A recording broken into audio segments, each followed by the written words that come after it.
Get your work. It seems like nobody wants to work these days. And the internet collectively said, maybe that's not the flex you think it is. That's so true. Rise and grind used to feel empowering. We had our color-coded planners, our Pinterest boards, our daily affirmations. I was deep in my girl boss era. But now, it just feels exhausting. Please go away. Let me sleep for the love of God. The girl boss walked so that the burnout millennial could lie down. And honestly, we deserve a rest. Hey, I'm Andriana, and this is where we overthink pop culture and nostalgia just enough to hopefully make it meaningful. Today, we are talking about the rise and fall of the girl boss ideal. How something that once felt like liberation became a punchline, and more importantly, we're asking, was it ever really about women's empowerment, or was it just a really convincing marketing campaign? So let's rewind before the burnout, before the backlash, and let's talk about where the girl boss came from, why she blew up, and what finally made us say, actually, no thanks. Get your fucking ass up and work. No, thank you. It seems like nobody wants to work these days. That's so true. You have to. I don't want to work. Jeez, what is it with her? So where did all of this start? Like many millennial core memories, it began with Tumblr and a book. Sophia Amoruso is the founder of Nasty Gal, a vintage clothing shop turned fashion empire. I was 22 years old. I made a little eBay listing template and called it Nasty Gal Vintage. And it started with some stuff that was my clothes and some stuff that I found at thrift stores. And the models were my friends or girls that I found on MySpace. And I paid them in like hamburgers or $20 bills. One $20 bill, you know. And built on edgy clothes, fast growth, and even faster hype. What started as an Etsy reselling shop was one of the country's fastest growing retailers for a while there. In 2014, Sophia released her memoir titled #Girlboss. And just like that, a movement had a name and also a hashtag, because this was 2014 and I don't know, we were just hashtagging everything back then. #sober. #disruptive. #disloyal. Amoruso's story was made for the Instagram age, a scrappy outsider who turned a vintage eBay store into a fashion empire. She was young, she was edgy, she had dropped out of school, and she had made millions. And the message was clear, you can too, just hustle harder. Believe in yourself. And never take no for an answer. And of course, around the same time, Pinterest and Tumblr are steady feeding us a steady diet of girl boss inspo.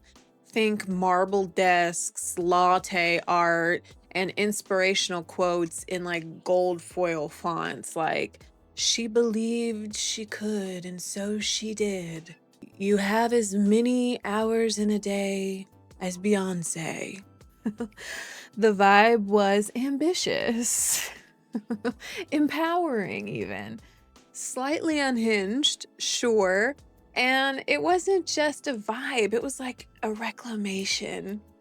Women weren't just participating in capitalism, they were conquering it. The girl boss era said, you don't have to wait for permission. You are the CEO. You don't have to wait for an invitation to the table. You can build your own table and then sell a digital course about it for $497. It was feminism for the startup set, pink-coated power.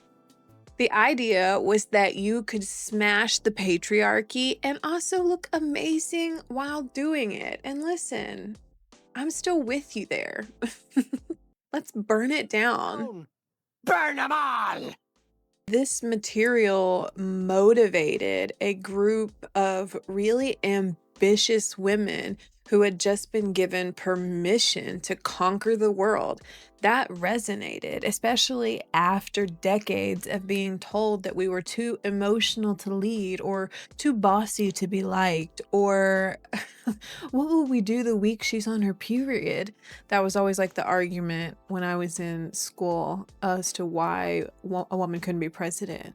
But what will happen when like the week she's on her period and like she has all the nuke codes and stuff?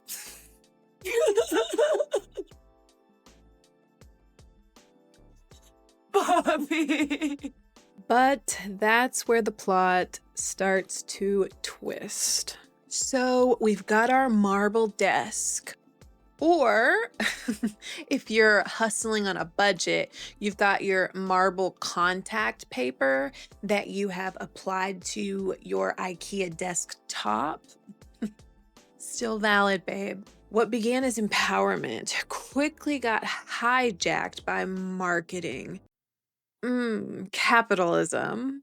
Groovy, smashing, yay capitalism. Suddenly, be your own boss didn't just mean starting your own business. It meant buying into an MLM and selling essential oils out of your basement, or becoming one of those like oyster shucking pearl ladies, or spending a fortune on one of those LuLaRoe like starter kits.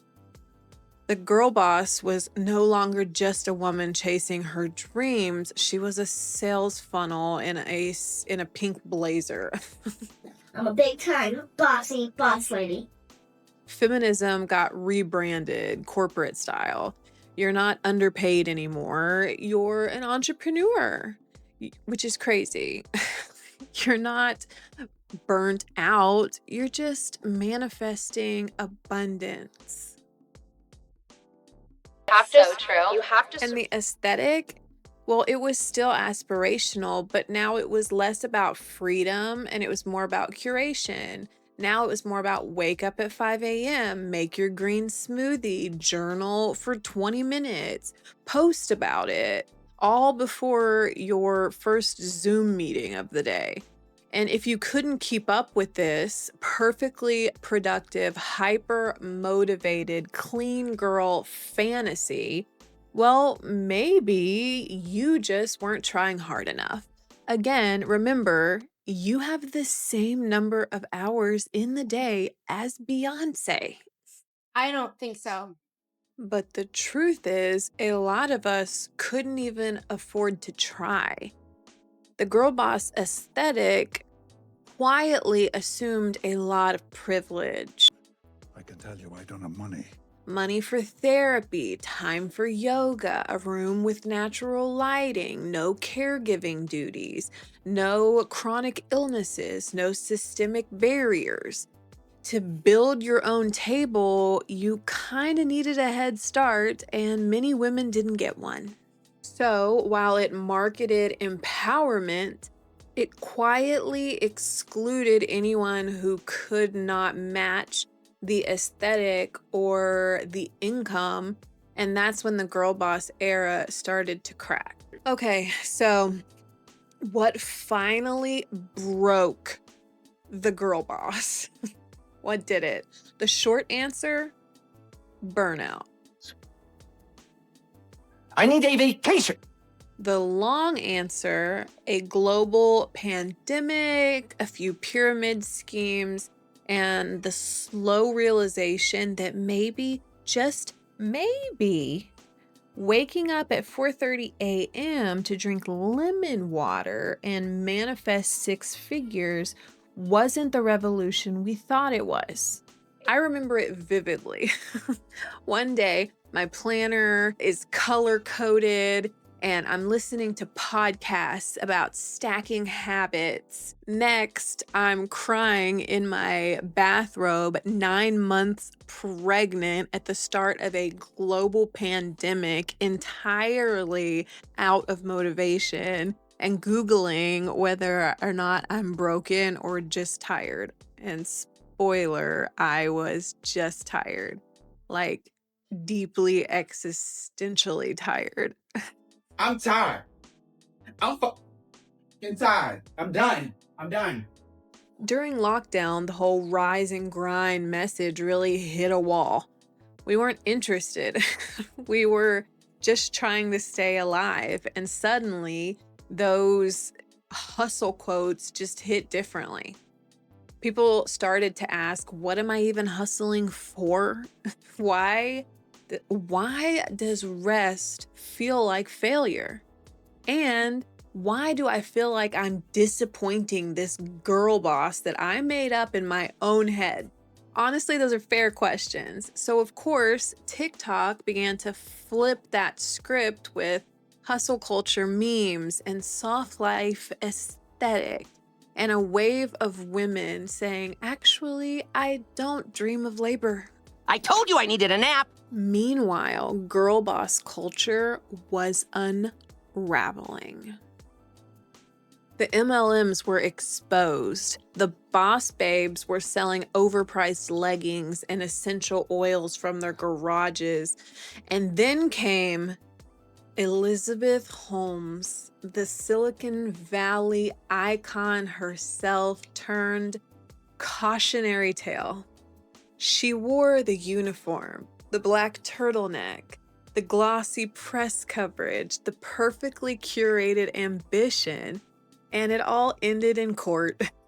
Turns out manipulation doesn't become empowerment just because you say disruption while you're doing it. And then we simply cannot forget Kim Kardashian, patron saint of curated hustle, dropped this gem. Nobody wants to work these days. I have the best advice for women in business. Get your fucking ass up and work. It seems like nobody wants to work these days. And it was like we all collectively like side-eyed our screens. And we're like, ma'am, not today. Just not today. Mm-mm. Maybe so, sir. But not today. That was the moment, at least for me, when I thought, wait, are we still pretending that this is empowering? The vibe had officially shifted. We were done glamorizing burnout, done measuring our worth by our productivity, and done calling it empowerment when it felt more like exhaustion with a little extra branding thrown in. I didn't want to rise and grind anymore. I wanted to sit and hydrate. And I know I wasn't alone. If you're feeling that same girl boss fatigue, like you're tired of being told to hustle just to prove your worth, I write a little newsletter that might be just your thing. It is called You Needed This. It's my calm corner of the internet where we practiced rest and reflection and actually defining what success means to us. It's less grind, more grounding, and if that sounds like a breath of fresh air, then the link is in the description box. So was it all bad? It's easy to laugh at the girl boss era now. But for a lot of us, it didn't start as cringe. It started as hope. That planner that I was color coding, which I actually still sometimes do in seasons, it wasn't about being perfect. It was about feeling like I had a plan and had some semblance of control. That podcast about habits, it wasn't just about optimization, though that was also important to me, but it was also just about not falling apart. I just do better with routine. So it helped me.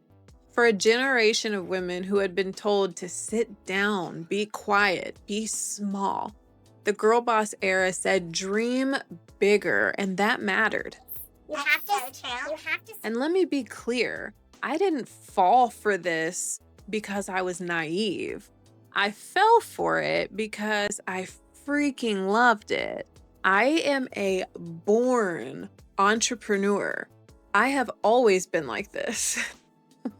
When I was a kid, I learned how to make paper bead jewelry and of course then began to sell it. In like middle school, high school, it was Kool-Aid jammer purses. Then it was the blinged out phone cases. And then it was like little hand sculpted charms that were like little jewelry. Listen, I've never had a hobby that I didn't monetize. I love building. I love creating. I love taking a risk and watching it pay off. I am a hustler through and through. And honestly, I love that part of me. But somewhere along the way, it stopped feeling like ambition and it started feeling like obligation. The fun drained out. The pressure ramped up. And when you've built your whole identity on being productive, burnout doesn't just feel like exhaustion, it feels like failure. The girl boss era empowered the dreamer in me to dream, but it never taught or even encouraged me to rest. And that's what I had to actually learn the hard way. So no, this wasn't all bad.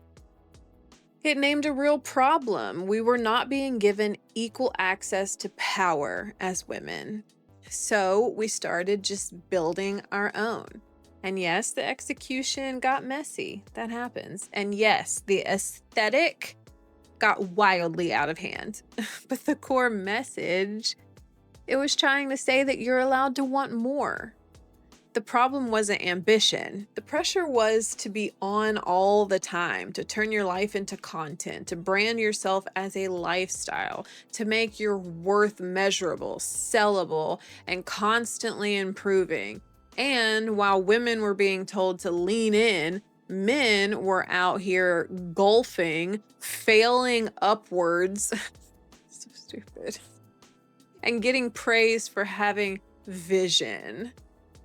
That's the part that still stings, is the double standard. Because when a man works too much, we call him driven. Oh, he's driven. He's a provider. You're so lucky. You're lucky. He's out there sacrificing, being a provider. He's driven. When a woman does it, we ask if she's neglecting her kids. Oh, the poor kids. What about the kids? And when a woman fails, we don't just let her fall. No, we turn her into a cautionary tale, looking at you, Elizabeth Holmes think pieces. Let me just add that plenty of men have done what Elizabeth Holmes did. Overhyped, oversold, overpromised, and managed to get money, lots and lots of money from silly rich people. But somehow we don't really know or even turn their stories into docu-series about ambition gone wrong. We just call them visionaries who flew too close to the sun, again, if we ever even hear about them. But I digress. So if you bought into the girl boss era and if you drank the lemon water and stuck to the habits and tried really, really hard, I get it. Me too. And honestly, you weren't wrong for wanting something more. You just deserve to pursue it without burning out in the process. Where does that leave us now? The girl boss era may be over, but hustle culture never dies. Hustle culture, sweetie, she has just rebranded. I'm sorry if you can hear my children. They're happy. It's the sound of joy. I'm sorry if you can hear it and it bothers you. Now we've got the wellness girl boss. She's like burning sage instead of burning out. But she's still tracking her macros and her morning affirmations. Like at any moment, someone's going to jump out and give her a pop quiz on them. We've also got the spiritual hustle now, which is really ramping up. So think, meditate, journal, take a sound bath. And, it's just, monetizing the regulation of your nervous system.